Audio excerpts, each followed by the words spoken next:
Don't touch that dial. Randy's Old Time Radio Show presents... Stay tuned for Nero Wolfe.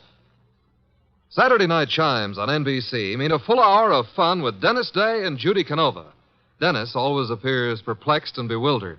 But one thing that doesn't perplex him is how to make a popular ballad come to life in his thrilling tenor voice. And there's music also on the Judy Canova Show, plus comedy in the mischievous Canova manner. That's Judy Canova and Dennis Day, tomorrow night over most NBC stations. My boss is the smartest and the stubbornest, the fattest and the laziest, the cleverest and the craziest, the most extravagant detective in the world, Nero Wolfe.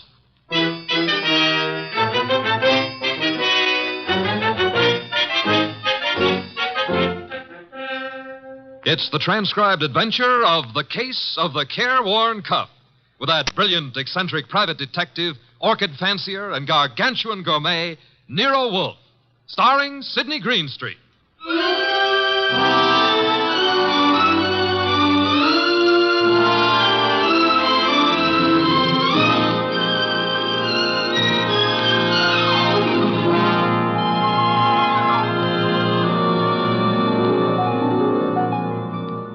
The place is Nero Wolfe's office. At the moment, the world's greatest motionless detective is sitting in the chair which was built especially to support his 300 pounds. His eyes are closed, and he's making sounds through his nose.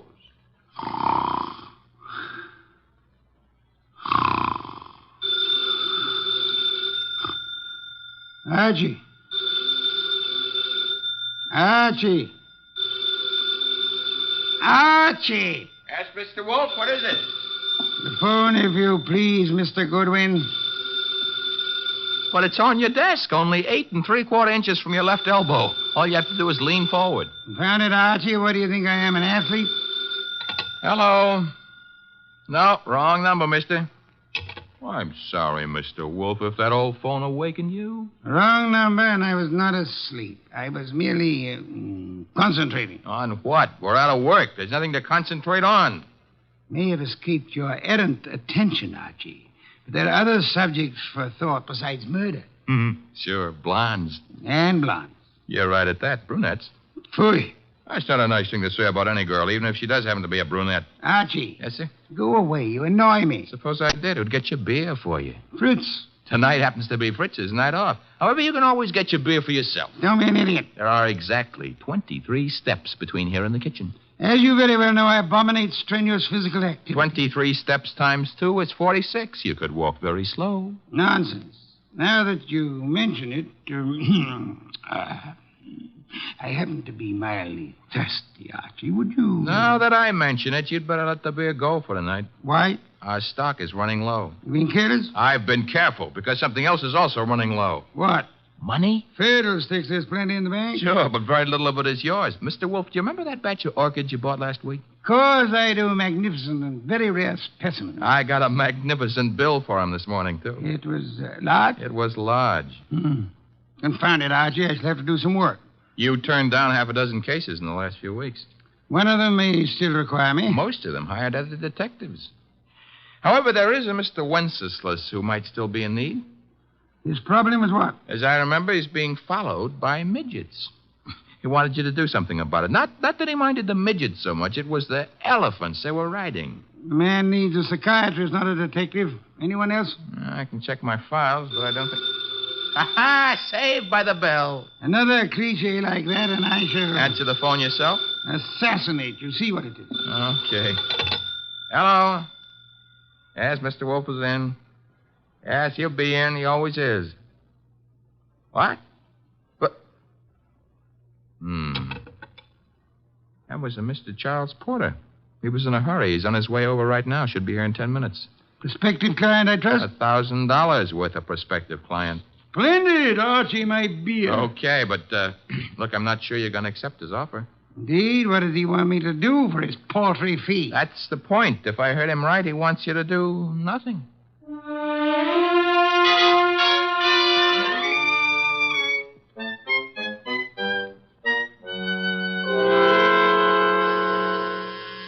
The door, Archie. Yes, sir. I hear it. Mr. Porter? Naturally, I'm Charles Porter. Who else would I be? It's a large field. Never mind. Come on in. I'm Archie Goodwin. Where is Wolfe? Mr. Wolfe is in here.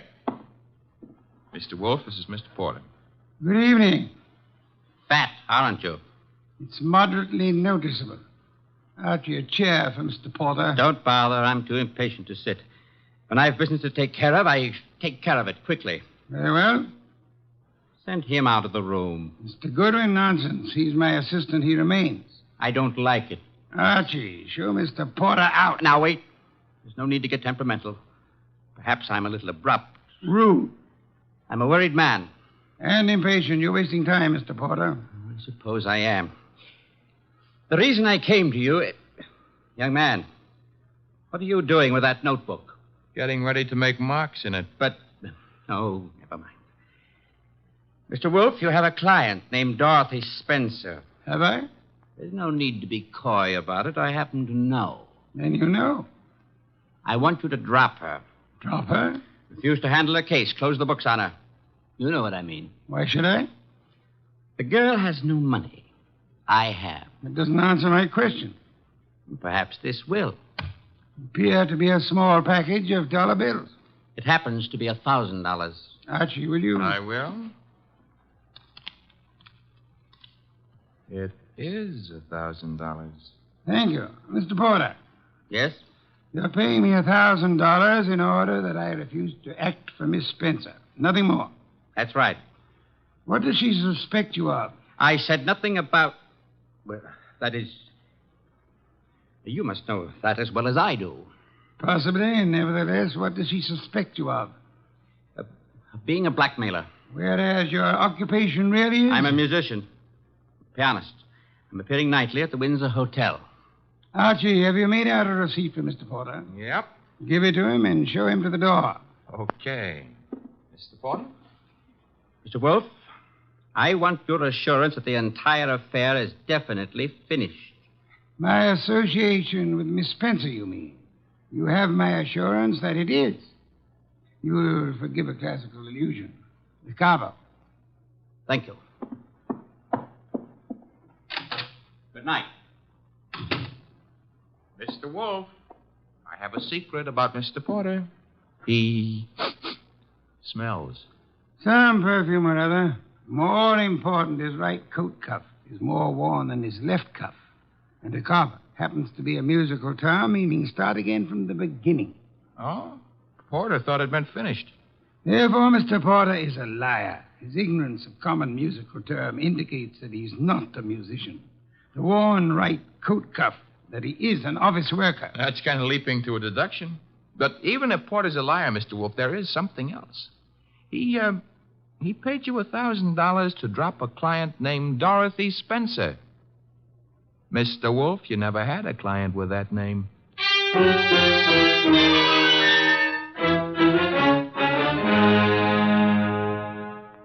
Well, that's that. Dorothy Spencer is not in. Anyway, she's not answering her phone. Mr. Wolfe, I said... I know what you said. That a comment? I'm worried. Mr. Porter may have assumed erroneously that Dorothy Spencer had employed or was intending to employ me. That does not explain why he lied about his occupation. Maybe he didn't lie. After all, your deductions could be wrong. Phooey. Okay. Take care of that right now. I'm phoning her. Hello? Windsor Hotel? Get me the manager's office. Thanks. Could you tell me if a Charles Porter plays the piano at... Uh-huh. She sounds blonde. I see. Thanks a lot. What do you do after work? Oh, so long. She goes home and beats her husband. About Porter, Archie. Bad news. He does play the piano at the Windsor in the move room. So where does that leave your deductions? Untouched, of course. Let me think. Yes, naturally. Naturally what? I came to the conclusion that Mr. Porter was an office worker. We have just discovered that Mr. Porter is not an office worker, therefore... You were wrong. I am never wrong. Therefore, the man who was here is not Charles Porter. Mr. Wolfe, do you think a man of your weight should climb out on a limb like that? Fiddlesticks. Look up Porter in the phone book and call him. Okay. Take a second. Archie, the phone company's best friend. Yep, here he is. What do I ask him? There'll be no need to ask Mr. Porter anything. Just phone. You're the boss. Yeah. I have to say something to the guy. Hello. I'd like to speak to Charles Porter. So would you. Who's... Oh, Stebbins, huh? Yeah, that's right, Archie. Oh. No, don't bother why I called. It's a coincidence. Goodbye. You know who that was? No? That was Sergeant Stebbins, Sergeant Pearlie Stebbins. I might add, as though you didn't know, that Stebbins happens to be a sergeant in homicide. Indeed. You expected this. I still don't know what your conversation was about. It was about Charles Porter, who maybe was a liar, but who isn't going to tell any more lies on account of he was just shot to death.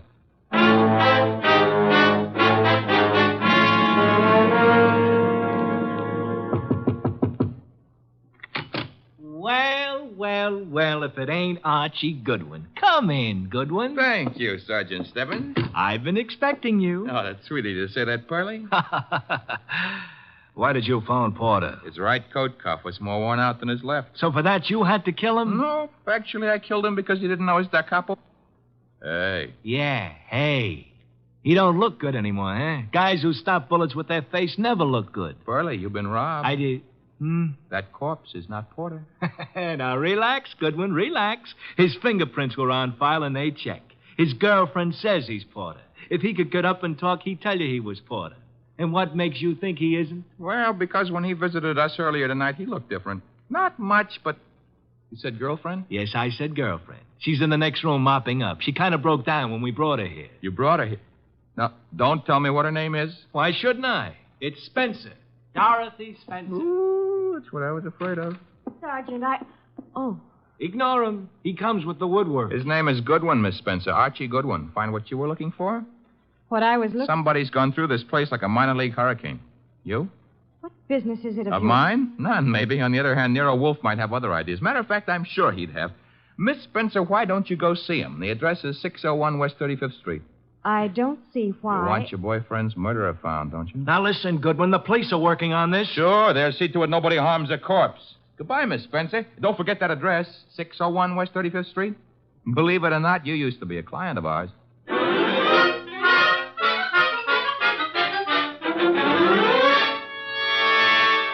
Oh, Mr. Wolfe, you're getting to be so brilliant, it's boring. Phooey.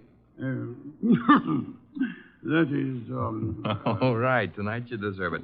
I'll get you another can of beer. But this is the last one. Unless you promise to do some exercise, like maybe standing up and sitting down 5 minutes a day. Thank you. And why should I indulge in such idiotic behavior? Well, after a while, you might be able to see your shoes. I've already seen them. Oh, that was 20 years ago. Things have changed. No more buttons. Hey, that must be Dorothy Spencer. She's undoubtedly young and beautiful. You deduced that from the way she pressed the buzzer? I deduced that from the gleam in your eye, bah. Bah, all you want. I'm going to keep that gleam shining. Hello, Miss Spencer. Come in. Thank you. Mr. Wolfe. Is the large sitting down gentleman behind the desk. This is Dorothy Spencer, Mr. Wolfe. You will forgive me not rising. It is due to a necessary conservation of energy rather than rudeness. Archie, a chair. Sure. Here you are, Miss Spencer. Thanks. Now then, Miss Spencer, have the police found anything but dust in Mr. Porter's closet? Why, no. You were engaged to Mr. Porter? I was? That ring you're wearing, he gave it you? Yes. May I see it? Well, all right. Here. Thank you. Expensive. Very expensive. You may have it back. Miss Spencer, why are you marrying Charles Porter? I loved him. Phooey.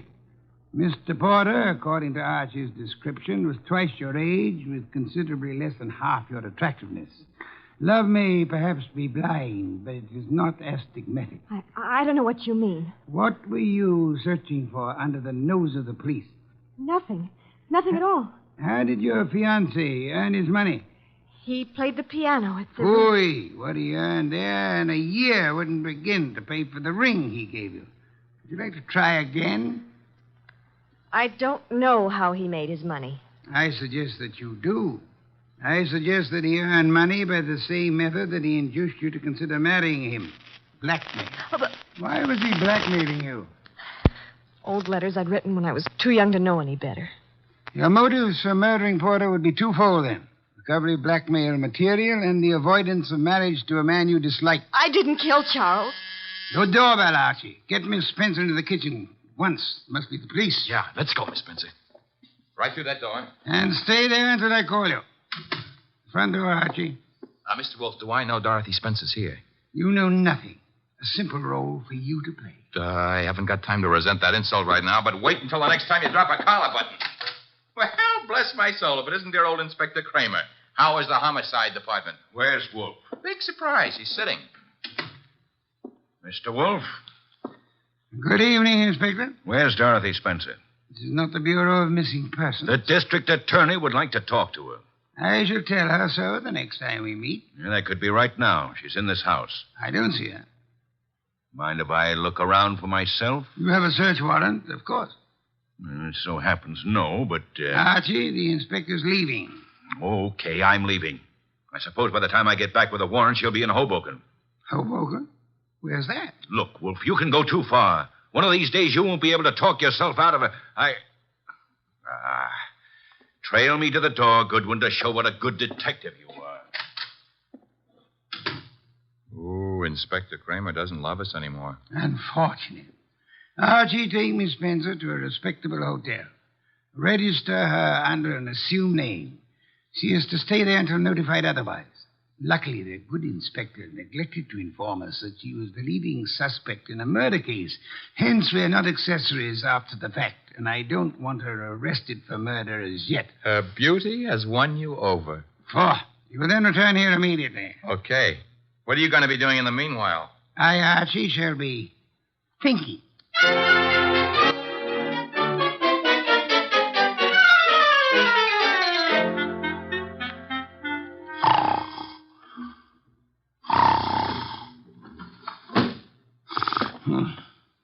Archie? No. No, not Archie. Our impatient and non-musical friend came in through the window. How are you, Mr. Not Porter, of course. Where's the girl? Question is beginning to bore me. I don't know. I think she's here. So did the police. I might add that they were slightly closer to the truth. Incidentally, what makes you think she was Porter's accomplice? She must have been. Nonsense, she wasn't. Porter was blackmailing her, just as he was blackmailing you. In her case, it was letters. In yours, a previous criminal record, perhaps, that your employers might be interested in. I want to know where she is. Maybe this would help you remember. Good heavens, don't point a pistol at me. It annoys me. The police, I should think, opened the door for them like a good fellow. Oh, no. I'm leaving. But if I don't find that girl, I'll be back. Knock the blasted thing down if it isn't open. All right, Wolf. I've got the search warrant. Also, no doubt, a fine tooth comb. Bah. By the way, Inspector. All right, boys, cover the house. All right, Inspector. Well, what did you want? As your men go through the house, will you have one of them shut the back window? I've just had a burglar, and I suspect he left it open. Unless the matter is attended to, the house might be filled with fresh air. Yeah, what's the matter with that? Fresh air, deadly poison. It clogs the lungs. And may I point out that the warrant you're clutching in your hot little hand is not a lease on the house. Finish your search quickly, if you please, and then... why not try Hoboken?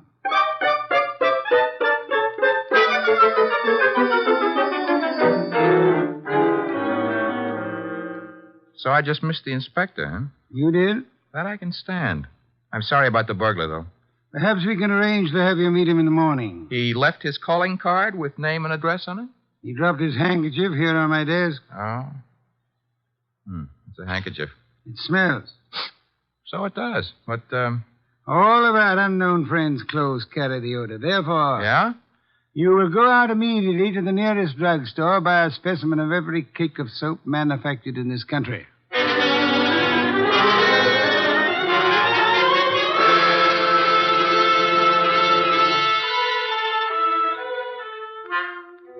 Mr. Wolfe? Be still. No, I never realized just how many different brands of soap are made in this country. you should listen to the radio more often. So far, we've sniffed at 37 cakes. None of them smell like porter. Let's see. 38. Hey. Let me have it, Archie. Yes, the soap. It's labeled orchid ovals. I should say basically mislabeled. Orchids have no odor. Our task for the evening is finished. Why? All we know is the guy washes with a basely mislabeled soap. No, the odor would not have been so persistent in that case. Unquestionably, our visitor works for a soap company that makes orchid ovals. Every employee of a plant in which perfume in large quantities is used inevitably carries the odor on his clothes. Oh. And you already deduced he works in an office. Uh-huh. I go see him in the morning? You do? You know, Mr. Wolfe, what with hiring rooms for girls and paying visits to a perfume factory, I'm beginning to feel like a maiden aunt. No one would ever mistake you for a maiden aunt, Archie. Thanks. Is that another deduction? Maiden aunts rarely need a shave.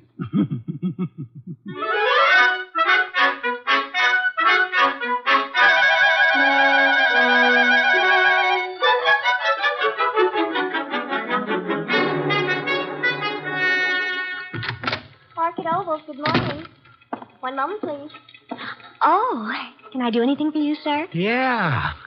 That is, let's postpone that question and slip in another one. I'm looking for one of your office people. In his 40s, 5'10", brown hair and eyes, speaks in a sharp, quick voice. He owes you money, too. Who owes me money? Mr. Wheeler, the man you were describing. He owes everybody money, in spite of the fact that he's office manager and makes lots and lots of money. How much does he owe you? Oh, not an awful lot. It won't break me if I don't get it. Is he in yet? Well, he was, but he went home. He was sort of sick. Sort of. He got a phone call from somebody and rushed out. Too bad. Well, I better scram. Well, you didn't answer my question yet. I'm off at 5. My name's Gwen. Goodbye.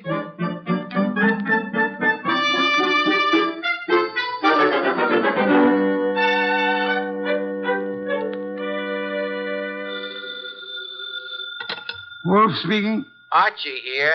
Unknown's name is Wheeler. He left the office this morning sick after he got a mysterious phone call. Bad, probably. Get to Dorothy Spencer at once and bring her here. Right. I'm at Wheeler's house now. Thought I'd better check. His wife's here, too. Blonde? Uh-huh. How could you tell? Fatuous smirk in your voice. Get out of there fast, and don't stop to console Mrs. Wheeler.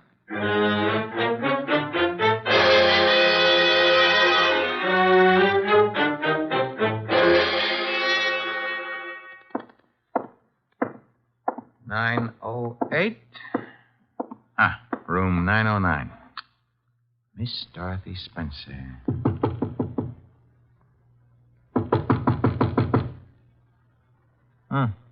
Nobody home. Shut that door behind you, Goodwin. What? Never mind pulling triggers. I'll shut it. Oh, Archie. I would prefer silence. Keep your hands high, Goodwin. It's unhealthy. All the blood had run into my head. Archie, he murdered Charles. He did. Tut, Mr. Wheeler. You really shouldn't have. It's against the law. Get into the bathroom, both of you. I already shaved. I phoned him. I thought maybe he had my letters. Porter couldn't keep his mouth shut about his other He victims. was going to force Dorothy to marry him. Did you find his material, Wheeler? Yes, in an office. He read it as a front. It's all burned. And why all the melodrama? You know about me, so does she. I can't trust anyone. Get into the bathroom, I said. Look, let's not lose our heads about this. Get moving, Goodwin. I like it here. All right, then. Here is where you'll get it. Hey, wait a minute. Something's wrong. I got shot and Wheeler fell down. I shot him, Goodwin. Stebbins. Dear Sergeant Stebbins. Oh, you little flat-footed angel. It's lucky for you my flat feet got staked out here in time. Just for that, I'll buy you a pair of arch supports for your next birthday. But I'm beginning not to believe this. You had it all figured out? Well, not exactly. Well, that is, Wolf sent you here. Well, he kind of phoned in and suggested one of us shoot down here and do some rescue work. That old devil. Hey, you're not kidding. What are you laughing about? Wolf wasn't sure whether you'd need rescuing from Wheeler or... Stop killing yourself with your own jokes. or whether Miss Spencer would need rescuing from you.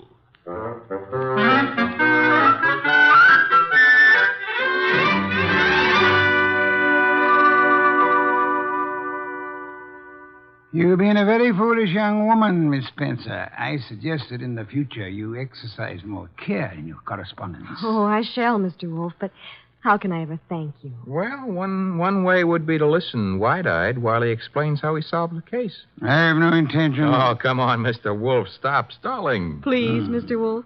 Well, I'd be very happy to. As a matter of fact, I'd like to see anyone try to stop me. A man came to me, offered me $1,000 to drop a client I didn't have. Why? Because obviously he wished to direct my attention to that client. Me? You, Miss Spencer. Now then, he identified himself as Charles Porter, a musician. But I tested him and discovered that he knew nothing of music. Ha! The da capo routine. Precisely. Therefore, he was an imposter. His purpose? Yeah? To indicate by no means subtly that enmity existed between Porter and Dorothy Spencer. Huh?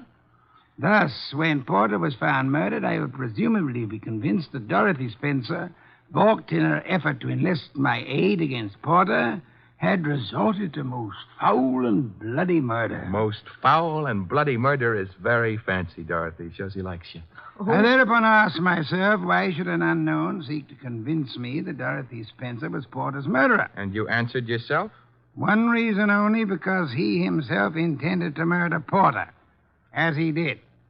For which peccadillo he has, thanks to Sergeant Stebbins' accuracy with a revolver, already paid with his own life. Quodirat demonstrandum. Latin for that's what you wanted to know. I think you're wonderful, Mr. Wolfe, and I'm going to Be careful. kiss you. Archie, Miss Spencer is a very dangerous young woman. Today I feel brave. Do you, Archie? Very brave. What are you doing tonight? Nothing. Let's do it together. Bah. Oh, is that Mr. Wolf? I said bah. Would you very much mind conducting your romance elsewhere? I would not. And do so at once. I have a very important matter to attend to. Goodbye, Mr. Wolfe. Goodbye. Night, sir. Very important. Very important.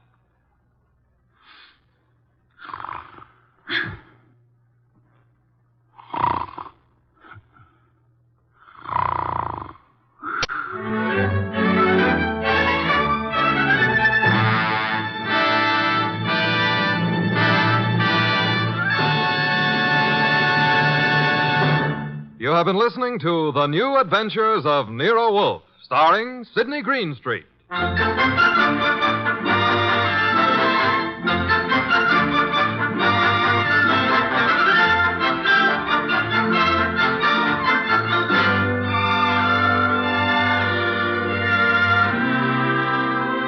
Tonight's transcribed story was based on the characters created by Rex Stout, produced and directed by J. Donald Wilson.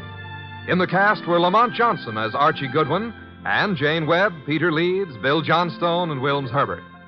Next week at this same time, Nero Wolfe and Archie will bring you The Case of the Dear Dead Lady. Don Stanley speaking.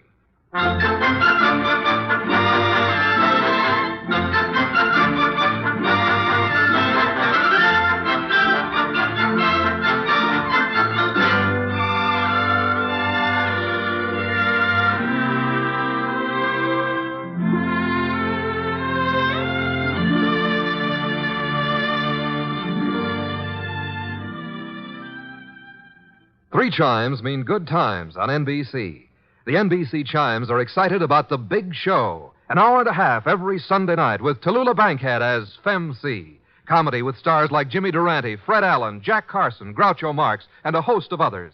Music with Meredith Wilson, Mindy Carson, and many more. It presents drama with Mr. Jose Ferrer and many more leading stars of Broadway and Hollywood. It's The Big Show. Starts Sunday, November 5th on NBC. This is Chester William Bendix Riley. The Man Called X follows on NBC.